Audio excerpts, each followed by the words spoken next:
Civil society of human rights کی طرف سے سول سوسائٹی دسترخوان کا اہتمام کیا گیا، جس کا آغاز صلوات کلام پاک سے کیا گیا اور بارگاہ الہی میں ملک کی سلامتی اور سربلندی۔ اس کے علاوہ افواج پاکستان، پاکستان پولیس، ڈاکٹرز، صحافیوں اور سماجی خدمتگاروں کے لیے خصوصی دعا مانگی گئی، جس کے بعد مظلوم، لاچار اور بے بس لوگوں کو کھانا کھلایا گیا۔ Civil society of human rights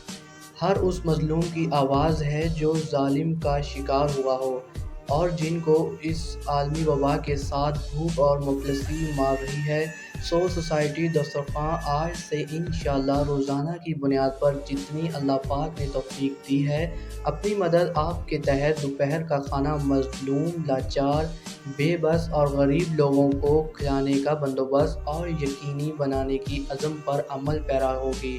civil society دسترخوان کے دوران چیئرمین محمد شہباز میوں، مرکز صدر فدا پاکستانی، مرکزی سیکریٹری جنرل امداد حسین کنگو، وائس چیئرمین راجہ اشر، ضلع ملیر کے صدر ملک افضال، سجاد احمد، نور محمد خان اور کرنگی پریس کلب کے صدر میر اشاق میرانی کی قیادت میں پوری ٹیم اور پی ٹی آئی کے رہنما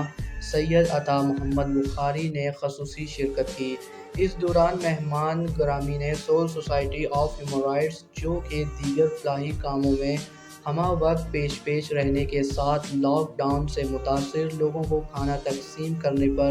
خراج تحسین پیش کیا گیا۔ اس وقت جہاں اقتدار اور ایوانوں کے مزے لینے والے حکمرانوں کو عوام کے ساتھ ہونا چاہیے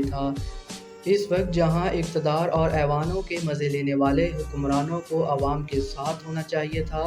وہاں civil society of human rights عوام کے ساتھ ہر محاذ پر شانہ بشانہ کھڑی ہے۔